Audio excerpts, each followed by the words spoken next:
வணக்கம். மதிமுகம் செய்திகள். இன்றைய முக்கிய நிகழ்வுகளை பார்ப்பதற்கு முன்பாக தலைப்பு செய்திகளை பார்க்கலாம். கல்வியும் மருத்துவமும் திமுகவின் இரு கண்கள், முதலமைச்சர் மு.க. ஸ்டாலின் நெகிழ்ச்சி. ஒன்றிய அரசின் இந்தி திணிப்பை தமிழ்நாட்டில் பிரிவினை ஏற்படுத்தும், மதிமுக துணை பொதுச் செயலாளர் மல்லை சத்யா கண்டனம். இந்தியா மீது முதன்முறையாக உலக நாடுகள் நம்பிக்கை, பிரதமர் நரேந்திர மோடி நெகிழ்ச்சி. தமிழர்களை ஒடுக்க நினைக்கும் ஒன்றிய அரசு, தமிழ்நாடு காங்கிரஸ் கட்சி தலைவர் செல்வ பெருந்தகை கண்டனம். கொடநாடு கொலை வழக்கில் எடப்பாடி பழனிசாமியிடம் விசாரிக்க வேண்டும், திமுக அரசுக்கு அதிமுக முன்னாள் நிர்வாகி புகழேந்தி கோரிக்கை. ஒன்றிய அரசின் நிதி நெருக்கடிகளுக்கு மத்தியில் மக்கள் பயன்பாட்டிற்காக பல்வேறு திட்டங்களை செயல்படுத்தி வருவதாக முதலமைச்சர் மு.க. ஸ்டாலின் தெரிவித்துள்ளார். கடந்த ஆண்டு சுதந்திர தின விழா கொண்டாட்டத்தின் போது பேசிய முதலமைச்சர் மு.க. ஸ்டாலின், தமிழகத்தின் பல்வேறு பகுதிகளில் முதல்வர் மருந்தகம் திட்டம் தொடங்கப்படும் என அறிவித்திருந்தார். அதன்படி இன்று தமிழகத்தில் 1000 இடங்களில் முதல்வர் மருந்தகம் திட்டத்தை துவக்கி வைத்துள்ளார். இதனை அடுத்து மதுரை மாவட்டத்தில் 51 இடங்களில் திறக்கப்பட்டுள்ளது. இந்த மருந்தகங்களில் குறைந்த விலையில் ஜெனரிக் மற்றும் பிற மருந்து மாத்திரைகள் கிடைக்கும் என்று தெரிவிக்கப்பட்டுள்ளது. மேலும் தனியார் மருந்தகங்களில் 70 ரூபாய்க்கு கிடைக்கும் மருந்துகள் இங்கு 11 ரூபாய்க்கு மட்டுமே கிடைக்கும் எனவும் தெரிவிக்கப்பட்டுள்ளது. அதன் பின்னர் பேசிய அவர், மக்கள் மீதான பொருளாதார சுமையை குறைக்கவே முதல்வர் மருந்தகங்களை திறக்க திட்டமிட்டதாகவும், நீரிழிவு, இரத்த அழுத்தம் போன்றவற்றுக்கான மருந்துகள் குறைந்த விலையில் கிடைக்கும் என்றும் தெரிவித்துள்ளார். மேலும் ஒன்றிய அரசின் நிதி நெருக்கடி இருந்தாலும் மக்களுக்கான திட்டங்களை செயல்படுத்தி வருவதாக தெரிவித்துள்ளார். மேலும் இந்த திட்டம் சிறிதும் சிதையாமல் இன்னும் சிறப்பாக செயல்படுத்த வேண்டும் என அதிகாரிகளுக்கு உத்தரவிட்டுள்ளார். குழந்தைகள், மாணவர்கள், மகளிர், இளைஞர்கள்னு முதியவர்கள்னு ஒவ்வொரு மக்களோட தனித்தனி தேவைகளை உணர்ந்து பார்த்து செஞ்சு தரோம். இந்த அணுகுமுறையாளர் தான் சமூக வளர்ச்சியில தமிழ்நாடு முன்னணி மாநிலமாக இன்றைக்கு வளர்ந்து கம்பீரமாக நின்று கொண்டிருக்கிறது. வறுமையின்மை, பட்டினி ஒழிப்பு, தரமான கல்வி, பாலின சமத்துவம், தூய்மையான குடிநீர், குறைந்த விலை வேலை வாய்ப்பு, பொருளாதார குறியீடு, தொழில் உட்கட்டமைப்பு, சம வாய்ப்புகள், அமைதி, மருத்துவம், மக்கள் நல்வாழ்வு, நுகர்வு, உற்பத்தின்னு எல்லா குறியீடுகளிலும் தமிழ்நாடு சிறந்து விளங்குதுன்னு, இதெல்லாம் நமக்கு நாமே வாசிக்கிற பாராட்டு பத்திரங்கள் கிடையாது. ஒன்றிய அரசோட நிதி ஆயோக் புள்ளி விவரங்களே சொல்லுது. நாட்டுக்கே முன்மாதிரியா வழிகாட்டியாக இருக்கக்கூடிய கலைஞர் மகளிர் உரிமை திட்டம், விடியல் பயணம், புதுமை பெண், தமிழ் புதல்வன், காலை உணவு திட்டம்னு முற்போக்கான தொலைநோக்கான நாட்டுக்கே முன்னோடியான அத்தனை திட்டங்களையும் பல்வேறு நிதி நெருக்கடிகளுக்கு இடையில தான் செயல்படுத்திக்கிட்டு இருக்கோம். மத்திய அரசுன்னு சொல்லிக் கொள்ளக்கூடிய ஒன்றிய அரசோட நெருக்கடி இருந்தாலும் அந்த நெருக்கடிகளுக்கு மத்தியில அதை பத்தி கவலைப்படாம தமிழ்நாட்டு நலன்கள் மட்டுமே மனசுல வச்சுக்கிட்டு தமிழ்நாட்டு மக்கள் மேல நம்பிக்கை வச்சு இந்த திட்டங்களை நாங்கள் இன்றைக்கு செயல்படுத்தி கொண்டிருக்கிறோம். ஒன்றிய அரசு இந்தி திணிப்பை கைவிடாவிட்டால் தமிழ்நாட்டில் பிரிவினை ஏற்படும் என மதிமுக துணை பொதுச் செயலாளர் மல்லை சத்யா தெரிவித்துள்ளார்.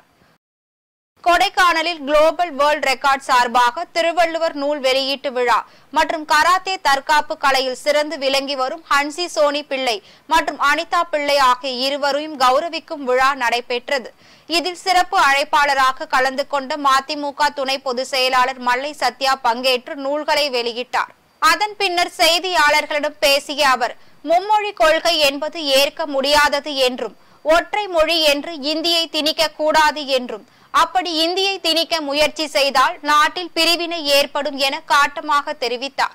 மேலும் பேசிய அவர், குஜராத்தில் ஏற்பட்ட கலவர பிரச்சனை குறித்து மாநாடு நடந்த போது மதிமுக பொதுச் செயலாளரும் மாநிலங்களவை உறுப்பினருமான வைகோ ஹிந்தியில் பேசியதை குறிப்பிட்டு ஹிந்தி மொழி பேச்சை குஜராத்தில் மொழிபெயர்த்தவர் என புகழாரம் சூட்டினார்.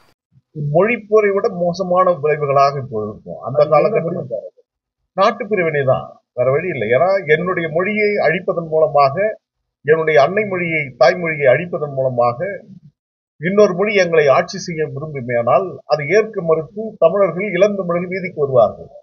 சர்வப்பள்ளி ராதாகிருஷ்ணன் அவர்கள் இந்தியாவுடைய ஜனாதிபதியாக இருந்த போது, இந்த போராட்டம் உச்சத்தில் வந்த போது அரசுக்கு ஜனாதிபதி என்ற முறையில் எச்சரிக்கை விடுத்தார். ஏன் நாட்டை துண்டாட நினைக்கிறீர்களா? இந்தி திணிப்பை உடனடியாக நிறுத்துங்கள் என்று சொன்னார். அதேதான் நாட்டின் முதல் பிரதமர் பண்டிட் ஜவஹர்லால் நேரு அவர்கள் சொன்னார்கள். இந்தி பேசாத மக்கள் தமிழ் விரும்புகின்ற வரையிலும் இந்தி திணிக்க மாட்டோம் என்று சொன்னார்கள். எனவே இவையெல்லாம் எச்சரிக்கை மணி. அந்த எச்சரிக்கை மணியை மீறி அது நாங்கள் இந்தியை திணிப்போம் என்று சொன்னால் விளைவுகள் மோசமாக இருக்கும், கடுமையாக இருக்கும். முன்பு போல் இளைஞர்கள் இல்லை. முன்பு போல் இன்றைக்கு சமூக ஊடகங்கள், தொலைக்காட்சி ஊடக பிரிவுகள் இன்றைக்கு வலிமையாக இருக்கின்ற காரணத்தினால் உலகத்தின் ஆக சிறந்த மொழிகளில் ஒன்றாக நம்முடைய தமிழ் செம்மொழி விளங்கிக் கொண்டிருக்கிறது. பல்லாயிரம் ஆண்டுகள் நம்முடைய கீழடிகள் அதுதான் மாண்புமிகு தமிழ்நாடு முதலமைச்சர்கள் அறிவித்திருக்கிறார்கள்.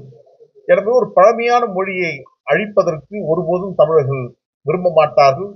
இராணுவத்தை எதிர்கொண்டவர்கள் மொழி போரில் அது சாட்சியாக தலைவர் வைக்கவர்கள் இன்றும் இருக்கிறார்கள். எனவே இந்த போராட்டத்தை முன்னெடுக்கின்ற களத்தில் திராவிட இயக்கம் கடந்து எல்லா அமைப்புகளும் வீதிக்கு வரும் என்பதை நான் பதிவு செய்கிறேன். இந்தியா மீது முழு நாடும் முதன்முறையாக நம்பிக்கை தெரிவித்துள்ளதாக பிரதமர் நரேந்திர மோடி நெகிழ்ச்சி தெரிவித்துள்ளார். மத்திய பிரதேச மாநிலம் போபாலில் உலக முதலீட்டாளர்கள் உச்சி மாநாட்டை பிரதமர் நரேந்திர மோடி தொடங்கி வைத்தார். அப்போது மாநாட்டில் பேசிய அவர், வரும் ஆண்டுகளில் உலகின் வேகமாக வளரும் பொருளாதார நாடாக இந்தியா உள்ளதாக உலக வங்கி நம்பிக்கை தெரிவித்துள்ளதை குறிப்பிட்டு, அடுத்த 2 ஆண்டுகளுக்கு உலக அளவில் இந்திய பொருளாதாரம் மிக பெரிய வளர்ச்சியை அடையும் என்றும், உலகளாவிய விண்வெளி நிறுவனங்களுக்கான சிறந்த விநியோக சங்கிலியாக இந்தியா வளர்ந்து வருவதாக பெருமிதம் தெரிவித்துள்ளார். மேலும் முதல் முறையாக முழு உலகமும் இந்தியா மீது நம்பிக்கை தெரிவித்துள்ளதாகவும், கடந்த 20 ஆண்டுகளில் மத்திய பிரதேசம் நிறைய மாற்றங்களை செய்துள்ளதாகவும் தெரிவித்துள்ளார். தமிழ் மொழியையும் தமிழர்களையும் ஒன்றிய அரசு ஒடுக்க நினைப்பதாக தமிழ்நாடு காங்கிரஸ் கட்சி தலைவர் செல்வ பெருந்தகை தெரிவித்துள்ளார். தமிழ் மொழியையும் தமிழர்களையும் ஒடுக்க நினைக்கும் முயற்சியில் ஒன்றிய அரசு கொண்டுவர உள்ள மும்மொழி கொள்கையை ஏற்க மாட்டோம் என காங்கிரஸ் கட்சி தலைவர் செல்வ பெருந்தகை கண்டனம் தெரிவித்துள்ளார். இது தொடர்பாக அவர் வெளியிட்டுள்ள கண்டன அறிக்கையில், வழக்கறிஞர்கள் சட்ட வரைவு 2025 மூலம் தமிழ்நாடு மற்றும் புதுச்சேரி பார் கவுன்சிலின் பெயரை மெட்ராஸ் பார் கவுன்சில் என மாற்ற துடிப்பதாகவும், பல்வேறு சட்ட வரைவு திருத்தங்கள் செய்து மாநில அங்கீகாரத்தை முற்றிலும் நீக்கி அதிகாரத்தை தன்னிடமே குவிக்க முயற்சிப்பதாகவும் குற்றம் சாட்டியுள்ளார். கொடநாடு கொலை வழக்கில் எடப்பாடி பழனிசாமியை விசாரிக்க தமிழக முதலமைச்சர் மு.க. ஸ்டாலின் நடவடிக்கை எடுக்க வேண்டும் என அதிமுக முன்னாள் நிர்வாகி புகழேந்தி கோரிக்கை விடுத்துள்ளார். மறைந்த முன்னாள் முதலமைச்சர் ஜெயலலிதாவின் 77வது பிறந்த நாளை முன்னிட்டு உயர்கல்வி மன்ற வளாகத்தில் உள்ள அவரது சிலைக்கும் அவரது திரு உருவ படத்திற்கும் அதிமுக முன்னாள் நிர்வாகி புகழேந்தி மலர் தூவி மரியாதை செலுத்தினார். அதனைத் தொடர்ந்து செய்தியாளர்களிடம் பேசிய அவர், கொடநாடு கொலை வழக்கில் இதுவரையில் 18 பேரிடம் விசாரணை நடத்தப்பட்டுள்ள நிலையில் அதிமுக பொதுச் செயலாளர் எடப்பாடி பழனிசாமியிடம் விசாரணை நடத்த வேண்டும் என்றும், உயர் நீதிமன்ற ஆணையை சிறப்பித்து இந்த வழக்கு குறித்து மறு விசாரணை நடத்த உத்தரவிட வேண்டும் என கோரிக்கை விடுத்துள்ளார். மேலும் எடப்பாடி பழனிசாமி ஓநாய் போன்றவர் என விமர்சித்து பேசியுள்ளார். தர்மபுரி பட்டாசு வெடி விபத்தில் உயிரிழந்தோரின் குடும்பத்தினருக்கு முதலமைச்சர் மு.க. ஸ்டாலின் நிவாரணம் வழங்க உத்தரவிட்டுள்ளார். தர்மபுரி மாவட்டம் கம்பைநல்லூர் பட்டாசு ஆலையில் தீ விபத்து ஏற்பட்டுள்ளது. இது குறித்து தகவல் அறிந்து வந்த தீயணைப்பு துறையினர் நீண்ட போராட்டத்திற்கு பின்பு தீயை கட்டுக்குள் கொண்டு வந்தனர். இதில் 3 பெண்கள் உயிரிழந்த நிலையில் 2 பேர் காயமடைந்த நிலையில் மருத்துவமனையில் அனுமதிக்கப்பட்டுள்ளனர். இந்நிலையில் முதலமைச்சர் மு.க. ஸ்டாலின் பொது நிவாரண நிதியில் இருந்து உயிரிழந்தோரின் குடும்பத்தினருக்கு 4 லட்சம் ரூபாய் நிவாரணம் வழங்க உத்தரவிட்டுள்ளார். இந்த விபத்து குறித்து தகவல் அறிந்து வந்த மாவட்ட காவல் கண்காணிப்பாளர் மற்றும் மாவட்ட ஆட்சியர் ஆய்வு மேற்கொண்டு வருகின்றனர். மேலும் இந்த விபத்துக்கான காரணம் குறித்து காவல்துறையினர் விசாரணை மேற்கொண்டு வருகின்றனர். விருதுநகரில் 120 பயனாளிகளுக்கு இலவச வீட்டுமனை பட்டாக்களை அமைச்சர் KKSSR ராமச்சந்திரன் வழங்கினார். விருதுநகர் மாவட்டம் சாத்தூர் அருகே உள்ள அப்பையநாயக்கன் பட்டியில் 120 பயனாளிகளுக்கு தமிழக வருவாய்த்துறை அமைச்சர் KKSSR ராமச்சந்திரன் இலவச வீட்டுமனை பட்டா வழங்கினார். அதன் பின்னர் நிகழ்ச்சியில் பேசிய அவர், தமிழக முதலமைச்சர் மு.க. ஸ்டாலின் பல்வேறு நலத்திட்டங்களை செய்து வருவதாகவும், குறிப்பாக பெண்களுக்கு முன்னுரிமை அளிப்பதாகவும் தெரிவித்துள்ளார். அதன் பின்னர் செய்தியாளர்களிடம் பேசிய அவர், விருதுநகர் மாவட்டத்தில் 27 முதல்வர் மருந்தகங்கள் திறக்கப்பட்டுள்ள நிலையில் குறைந்த விலையில் மருந்துகள் வழங்கப்படும் என்றார். மேலும் எந்த ஒரு திட்டம் கொண்டு வந்தாலும் விமர்சனம் செய்பவர்கள் அவர்கள் கொண்டு வந்த திட்டத்தை முறையாக செயல்படுத்தவில்லை என விமர்சித்துள்ளார்.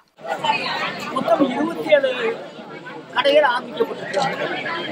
அதில் 10 கடைகள் தனியாருக்கும் 17 கடைகள் கூட்டுறவு மூலமாகவும் கடைகள் திறக்கப்பட்டிருக்கிறது.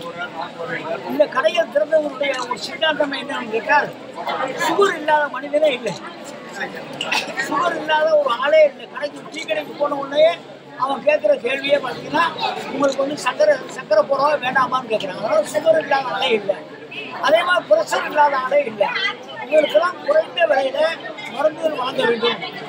அதிகப்படியான விலை கொடுத்து வாங்குவதன் காரணமாக குடும்பத்தில் ஒரு சுமை ஏற்படுகிறது என்பதெல்லாம் முதலமைச்சர் புரிந்து கொண்டு அதுக்கெல்லாம் ஒரு வழிகாண வேண்டும் என்று அந்த முதலமைச்சருடைய மருந்தகத்தை திறந்திருக்கிறாரு. பொதுமக்களுக்கு குறைந்த விலை 25% குறைந்த விலையில மருந்துகள் நம்முடைய முதலமைச்சர் இன்றைக்கு ஆரம்பித்திருக்கிறார். PM கிசான் திட்டத்தின் கீழ் விவசாயிகளுக்கு 23,000 கோடியை பிரதமர் மோடி இன்று விடுவிக்கிறார். இந்தியாவின் பல்வேறு மாநிலங்களில் உள்ள விவசாயிகளுக்காக கொண்டுவரப்பட்ட திட்டம்தான் PM கிசான் எனப்படும் பிரதான் மந்திரி கிசான் சம்மான் நிதி யோஜனா திட்டம்.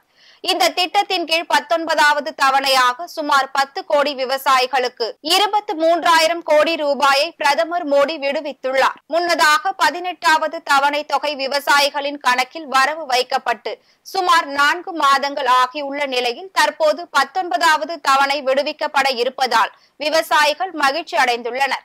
இதுவரை 3.46 லட்சம் கோடி விவசாயிகள் இந்த திட்டத்தில் பயன்பெற்றுள்ளனர் என்பது குறிப்பிடத்தக்கது.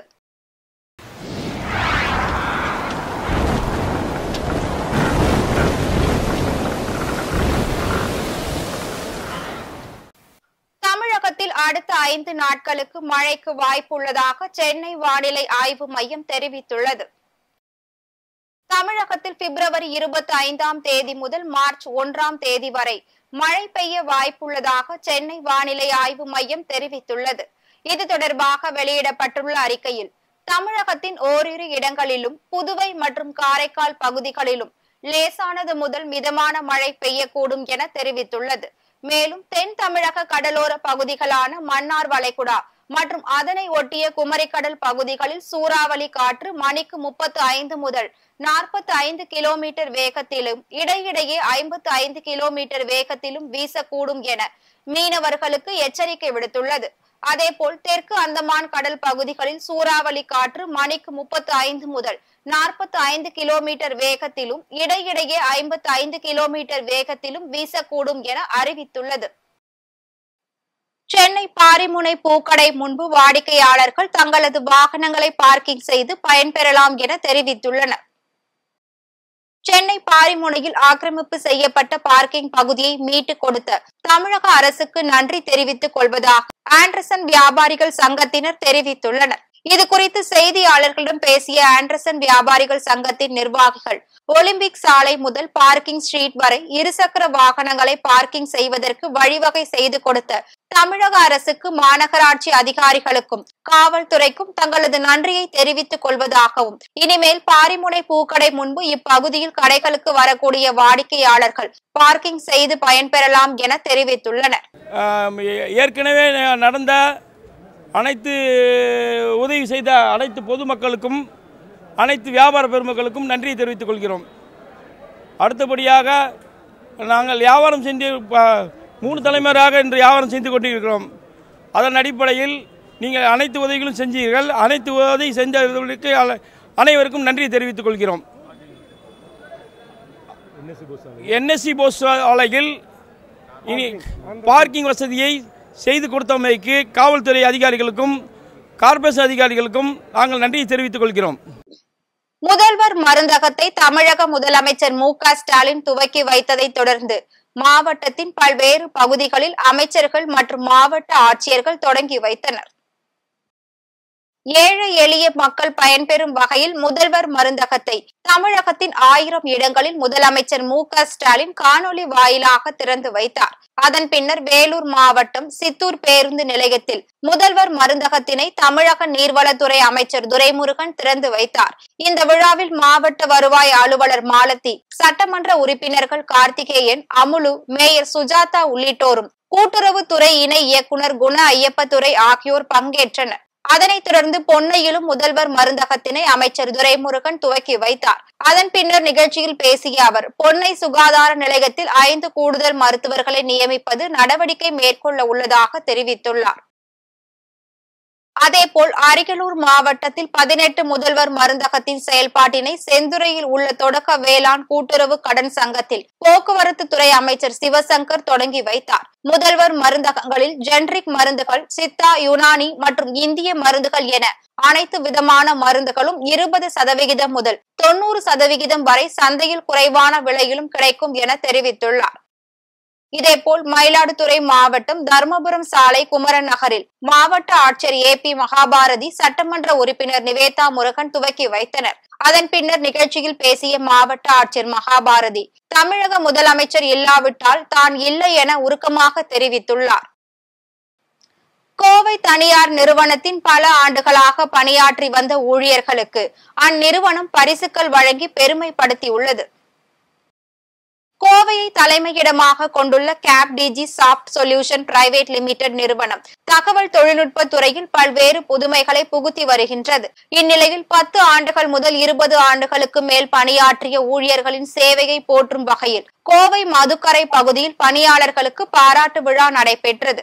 இந்நிகழ்ச்சியினை இந்த நிறுவனத்தின் முதன்மையாளர் அருண்குமார் உள்ளிட்ட பலர் குத்துவிளக்கேற்றி துவக்கி வைத்தனர். தொடர்ந்து 96 பணியாளர்களுக்கு நினைவு பரிசுகள் வழங்கப்பட்டது. மேலும் பணியாளர்களை ஊக்குவிக்கும் விதமாக சின்னத்திரை நட்சத்திரங்கள் செந்தில் கணேஷ் மற்றும் ராஜலட்சுமி கலந்து கொண்டனர். பல்வேறு மாவட்டங்களில் நடைபெற்ற நிகழ்வுகளை களத்தில் மதிமுகம் பகுதியில் பார்க்கலாம்.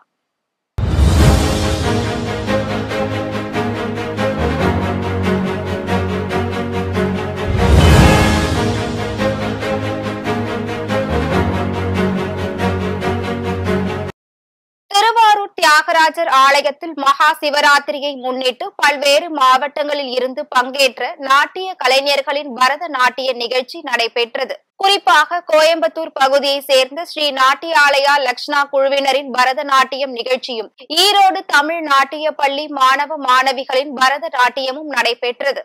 இதில் பெருந்திரளான மக்கள் நாட்டிய நிகழ்ச்சியை கண்டு மகிழ்ந்து வருகின்றனர். தஞ்சாவூர் மாவட்டம் கும்பகோணம் பகுதியில் விடுதலை சிறுத்தைகள் கட்சியினர் கொடி கம்பத்தை வன்னியர் சங்க நிர்வாகிகள் மற்றும் பாமக நிர்வாகிகள் சேதப்படுத்தியதாக குற்றம் சாட்டி மயிலாடுதுறையில் விடுதலை சிறுத்தைகள் கட்சியினர் கட்சியின் மாவட்ட செயலாளர் மோகன்குமார் தலைமையில் சாலை மறியல் போராட்டத்தில் ஈடுபட்டனர். ஆனைமலையை அடுத்த சரளபதி பழங்குடியினத்தை சேர்ந்த சங்கர் தேங்காய் வியாபாரம் செய்து வருகிறார். இவர் நித்யானந்த பிரபு என்பவரிடம் 34,600 ரூபாய் கடன் வாங்கியுள்ளார். இந்நிலையில் 1,50,000 ரூபாய் வரை வட்டி விகித்துள்ளார். மேலும் அவருக்கு கொலை மிரட்டல் விடுத்துள்ளதாக குற்றம் சாட்டியுள்ளார். இது குறித்து காவல் நிலையத்தில் புகார் அளித்தும் நடவடிக்கை மேற்கொள்ளாததால் பொள்ளாச்சி மாவட்ட ஆட்சியர் அலுவலகத்தில் மனு அளித்துள்ளனர். திருப்பத்தூர் மாவட்டம் கௌதம்பேட்டை பகுதியை சார்ந்த பிரபு என்பவருடைய வீட்டில் அரிய வகை ஆந்தை ஒன்று வந்துள்ளது. இது குறித்து வனத்துறையினருக்கு தகவல் தெரிவித்ததன் பேரில் அங்கு வந்த அதிகாரிகள் கொட்டகை ஆந்தையை மீட்டு வனப்பகுதிக்கு எடுத்து சென்றனர். புதுக்கோட்டை மாவட்டம் அரிமளத்தில் முத்து பாலுடையார் கோவில் கும்பாபிஷேக விழாவை முன்னிட்டு மாட்டு வண்டி ஏல்கை பந்தயம் நடைபெற்றது. இதில் 13 மாட்டு வண்டிகளும், பெரிய மாட்டு வண்டிக்கு 8 கிலோமீட்டர் தூரமும், சிறிய மாட்டு வண்டிகளுக்கு 6 கிலோமீட்டர் தூரமும் இலக்குகளாக நிர்ணயிக்கப்பட்டு போட்டி நடைபெற்றது. இதில் வெற்றி பெற்ற மாட்டு வண்டிகளின் உரிமையாளர்களுக்கு பரிசுகளும் ரொக்க பணமும் வழங்கப்பட்டது. திருப்பூர் மாவட்டம் போயம்பாளையத்தில் மது போதை இளைஞர் சிகரெட் வாங்கிவிட்டு பணம் தர மறுத்துள்ளார். மேலும் பேக்கரி பயனாளர்கள் வரதராஜன் மற்றும் பிரகாஷ் ஆகியோரை தாக்கி வன்முறையில் ஈடுபட்டுள்ளார். இது தொடர்பாக பேக்கரி உரிமையாளர் சந்தனகுமார் காவல் நிலையத்தில் அளித்த புகாரின் பேரில் வழக்கு பதிவு செய்து கருப்புசாமி, விக்கி மற்றும் ஜெயக்குமார் ஆகிய 3 பேரை கைது செய்து விசாரணை மேற்கொண்டு வருகின்றனர். இந்த செயல் அப்பகுதியில் பெரும் பரபரப்பை ஏற்படுத்தியுள்ளது. மனிதநேய ஜனநாயக கட்சியின் 10ஆம் ஆண்டு தொடக்க விழா பொதுக்கூட்டம் திருப்பூர் யூனியன் மில் சாலையில் நடைபெற்றது. மாவட்ட செயலாளர் ராயல் ராஜா தலைமையில் நடைபெற்ற பொதுக்கூட்டத்தில் அக்கட்சியின் தலைவர் தமிமுன் அன்சாரி மற்றும் முக்கிய நிர்வாகிகள் கலந்து கொண்டனர். ஒன்றிய அரசின் மும்மொழி கொள்கைக்கு எதிராகவும் இந்தி திணிப்பிற்கு எதிராகவும் முழக்கமிட்டு கண்டன ஆர்ப்பாட்டத்தில் ஈடுபட்டனர். மறைந்த முன்னாள் முதலமைச்சர் ஜெயலலிதாவின் 77வது பிறந்த நாளை அதிமுகவினர் கொண்டாடி வருகின்றனர். அந்த வகையில் புதுக்கோட்டை மாவட்டம் லட்சுமிபுரம் கிராமத்தில் மாட்டு வண்டி எல்லை பந்தயம் நடைபெற்றது. இந்த போட்டியினை அதிமுக ஒன்றிய கழக செயலாளர் AL ராமு மற்றும் பழனிவேல் ஆகியோர் தொடங்கி வைத்தனர். திருப்பத்தூர் மாவட்டம் புதிய பேருந்து நிலையம் அருகே கழக செயலாளர் குமார் மற்றும் மாவட்ட கழக செயலாளர் வீரமணி மறைந்த முன்னாள் முதலமைச்சர் ஜெயலலிதா சிலைக்கு மாலை அணிவித்து மலர் தூவி மரியாதை செலுத்தினர். அதன் பின்னர் 1000க்கும் மேற்பட்ட பொதுமக்களுக்கு அன்னதானம் வழங்கப்பட்டது. ராணிப்பேட்டை மாவட்டம் அணைக்கட்டு பகுதியில் வலி நிவாரணி மாத்திரைகளை விற்பனை செய்து வந்த தருண், சரண், கவிசாண்டியல்யன், மணிகண்டன், சஞ்சய் மற்றும் நவீன் ஆகிய 6 பேரை மதுவிலக்கு அமலாக்க பிரிவு காவல்துறையினர் கைது செய்து நீதிமன்றத்தில் ஆஜர்படுத்தி சிறையில் அடைத்தனர். மயிலாடுதுறையில் மாற்றுத்திறனாளிகள் மாவட்ட ஆட்சியர் அலுவலகம் முன்பு காத்திருப்பு போராட்டத்தில் ஈடுபட்டனர்.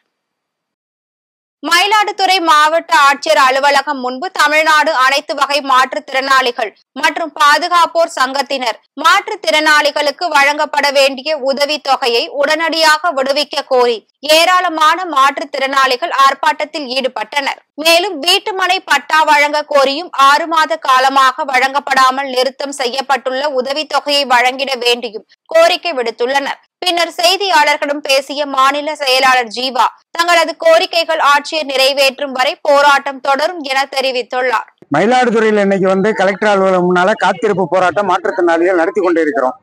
காரணம் என்னன்னு சொன்னா, வீட்டு மனை அதாவது வீடு இல்லாதவங்களுக்கு 2022 மாசம் 2022 வருஷம் ஏப்ரல் மாசம் 8ஆம் தேதி இறையன்பு தலைமைச் செயலாளர் இருந்தபோது அங்க பேசி அதுல மாற்றுத்திறனாளிகளுக்கு இந்த ஆட்சி இருக்கிறதுக்குள்ள அனைவருக்கும் இலவச வீட்டுமனை பட்டா என்பது கொடுத்துருவோம், அவங்களுக்கு வீடு கட்டி கொடுத்துருவோம் என்ற உத்தரவாதத்தை கொடுத்தாங்க.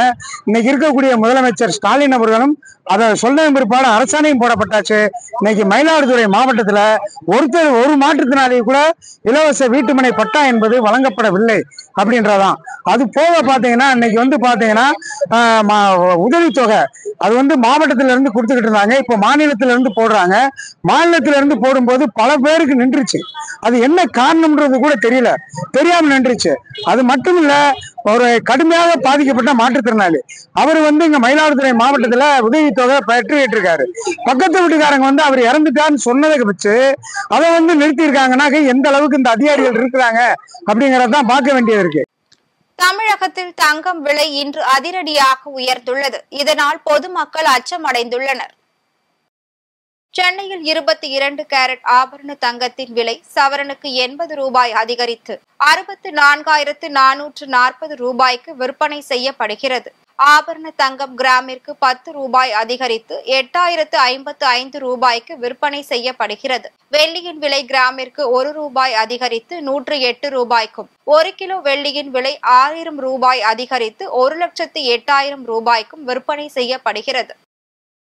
இஸ்ரேலுடனான போர் நிறுத்த பேச்சுவார்த்தையை ஹமாஸ் ஆயுத குழு ரத்து செய்துள்ளது.